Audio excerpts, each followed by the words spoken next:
دیکھیے دجال اکبر کے بارے میں جو احادیث ہیں، ایک بات تو یہ کہ وہ کانا ہوگا ایک آنکھ سے، اس کے ماتھے پر لکھا ہوا ہوگا کافارا، ہر مومن پڑھ لے گا چاہے پڑھا لکھا ہو یا نہ ہو۔ وہ خدائی کا دعویٰ کرے گا، اور اس کی قوتیں کتنی ہوں گی ذرا نوٹ کیجئے۔ لا تزع قریۃ الا حبطها فی 40 لیلۃ، مسلم شریف کی روایت ہے۔ پوری دنیا میں ایک ایک بستی کے اندر وہ گھوم جائے گا صرف 40 دنوں میں۔ کیسی سواری اس کے پاس ہوگی، کیسی صورت والی سواری ہوگی، اب تو کچھ اندازہ ہے نا۔ آخر ہماری فضا میں ظاہر بات ہے ہمارے ہوائی جہاز 24 گھنٹے میں گزر سکتے ہیں مشرق سے مغرب تک۔ نمبر 2، اس کے 2 کانوں کے مابین 80 گز کا یا 80 ہاتھ کا فاصلہ ہوگا۔ اس کے گدھے کی ماں بین حافر ہمارے ہی حافر آخر مسیرت یومین و لیلۃ، اس کے گدھے کی ایک قدم اور دوسرے قدم کے درمیان ایک دن رات کے سفر کی مسافت ہوگی۔ اب ظاہر بات ہے اس کا گدھا کون ہے آج؟ ہوائی جہاز۔ ینادی بصوت لہ یسمع ما بین الخافقین، کنز العمال میں بھی ہے، مسند احمد بھی حدیث ہے۔ وہ آواز دے گا ایک ایسی آواز سے جس سے مشرق اور مغرب کے درمیان سب لوگ سنیں گے۔ ہو گیا کہ نہیں؟ بش کی تقریر سب سنتے کہ نہیں؟ سخرت لہ انہار الارض واسفارها یامر السماء فتمطر والارض فتنبت، اس کے لیے تمام دریا اور پوری زمین کو سخر کر دی جائے گی۔ وہ جب حکم دے گا آسمان کو بارش برسائے گا۔ مادر ذات انز اکمہا، اس کو ٹھیک کرے گا، کوڑی کو ٹھیک کرے گا۔ یہ حضرت عیسیٰ والے معجزے ہیں۔ یحیی الموتیٰ، مردوں کو زندہ کرے۔ آج جو ہے کلوننگ اس جگہ تک پہنچ چکی ہے کہ آپ کے والد کی قبر سے لاش میں سے کوئی تھوڑا سا ٹکڑا نکال کر والد بنائے جا سکتے ہیں۔ یہ دوسری بات ہے کہ ابھی بحث چل رہی ہے، ہیومن کلوننگ کی کھلی اجازت نہیں دی جا رہی، لیکن آ گیا۔ ایک آدمی کو چیر کر 2 ٹکڑوں میں بانٹے گا اور پھر زندہ کر دے گا۔ وَيَبْعَثُ مَعَهُ یا یبعث معه الشیاطین علی صورت من قد مات من الآباء والامہات والاخوان فیاتی احدهم الی ابیہ واخیہ فیقول الست فلانا الست تعرفنی، اس کے ساتھ شیاطین جن کا لشکر ہوں گے اور ان کی صورتیں وہ بنا دے گا لوگوں کے مرے ہوئے ماں باپ اور بھائیوں کی سی، اور وہ آ کر کہیں گے دیکھو میں تمہارا باپ نہیں ہوں، پہچانتے نہیں مجھے، میں تمہارا بھائی نہیں ہوں، پہچانتے نہیں ہو مجھے، ارے میں تمہاری ماں نہیں ہوں، پہچانتے نہیں ہو، یہ خدا ہے، اس کو کرو سجدہ۔ عام کفر و الحاد۔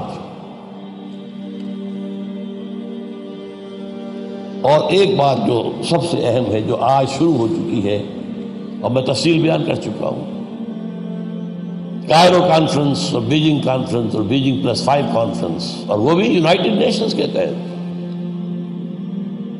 آخر من یخرج الیہ النساء، آخر میں جو اس کی پیروی کے لیے نکلے گی گھروں سے وہ عورتیں ہوں گی۔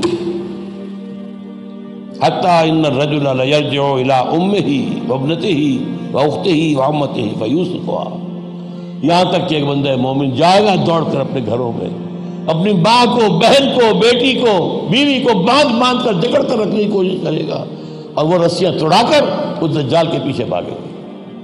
وہ نقشہ ہے آج۔ ایک حکم پر یہ شیطان مشرف جو ہے ہمارے ہاں 30% سیٹیں سب عورتوں کے لیے مقرر کر دی۔ بھائی امریکہ تک میں نہیں ہے، تو ان کی پیروی کر رہے ہو، وہاں بھی نہیں ہے یہ ہم ان سے بڑھ کر ان کے مقاصد کی تکمیل میں ان سے آگے جا رہے ہیں۔ اب دیکھتے دیکھتے ہماری بات کو دیکھ کر انڈیا کے اندر بھی آیا ہے کہ 30% سیٹیں سب کی جو ہے خاص کر دی جائے عورتوں کے لیے، وہاں وہ نہیں ہو پا رہا۔ جمہوری حکومت ہے، اختلافات ہو رہے ہیں، ابھی بحثیں چل رہی ہیں۔ اور یہاں کیا تھا، مشرف ایک حکم، اور کوئی نہیں بولا، کوئی مذہبی لیڈر نہیں بولا یہ کیا کر رہے ہو، کوئی سیاسی لیڈر نہیں بولا کیا کر رہے ہو یہ۔ ان کی گھٹی میں سیاست پڑ چکی ہے۔ خطرہ یہ تھا کہ ہم نے اگر ایسی کوئی بات کی تو یہ الیکشن پوسٹ پون کر دے گا، اور الیکشن بڑا ہوا ان کا ایک عام طریقہ۔ بہرحال یہ دجالیت جو ہے، دجال اکبر، یہ آنا ہے۔ یہ ہوگا کون، اس میں احادیث کے اندر اختلاف ہے۔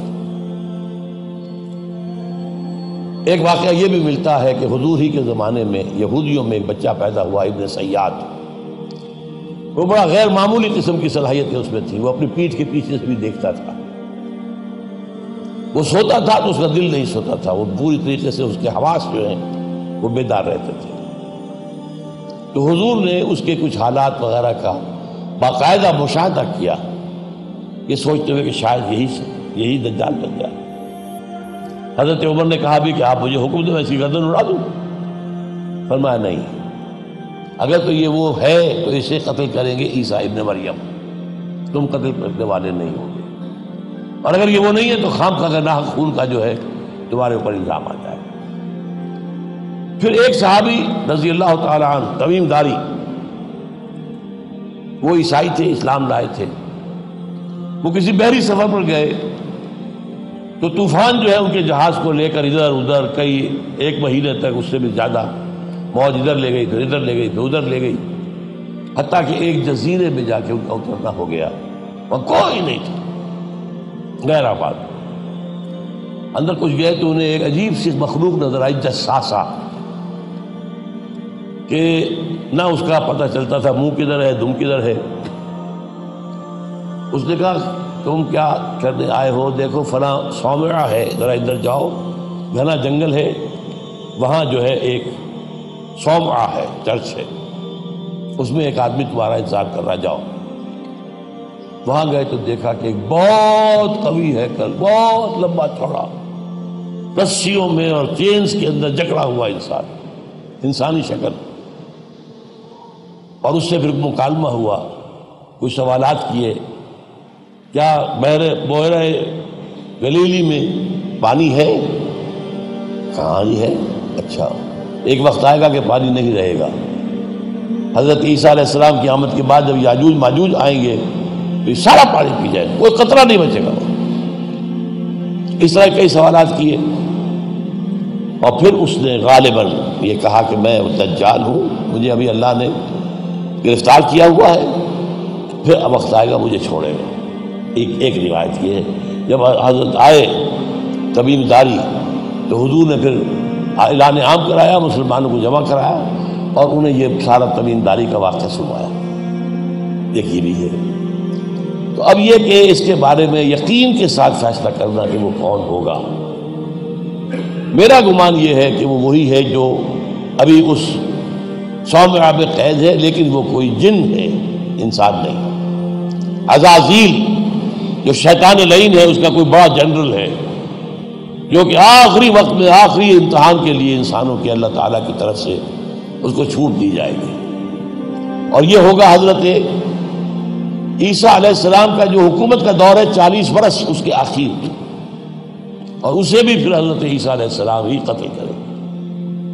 لیکن اس سے پہلے یہ ہے کہ اتنی بڑی ہوا چل چکی ہوگی کفر اور الحاد کی، اور جو ہے زوال آ چکا ہوگا، کہ پھر حضرت عیسیٰ کا انتقال ہونے کے بعد کچھ ہی عرصے کے بعد اللہ تعالیٰ ایک خاص ہوا بھیجے گا کہ جن کے دل میں بھی ایمان ہے ان کی جانیں بڑی آسانی سے، سہولت سے نکل جائے گی۔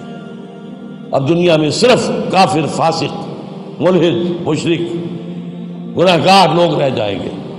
ان پر قیامت کی ہولناک جو زلزلہ ہے، یا ایھا الناس اتقوا ربکم ان زلزلۃ الساعۃ شیء عظیم یوم ترونها تذہل کل مرضعۃ عما ارضعت وتضع کل ذات حمل حملها وَتَرَى النَّاسَ سُكَارَىٰ وَمَا هُم بِسُكَارَىٰ، یہ جو سختیاں ہیں یہ کفار پر آئیں گی، اہل ایمان پر نہیں آئیں گی۔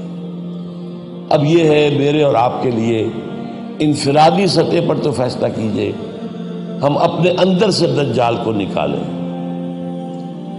محبت اللہ سے، دنیا سے نہیں، طلب آخرت کی، دنیا کی نہیں، فکر روح کی، جسم کی بھی کرو لیکن اس کی اتباع کرو،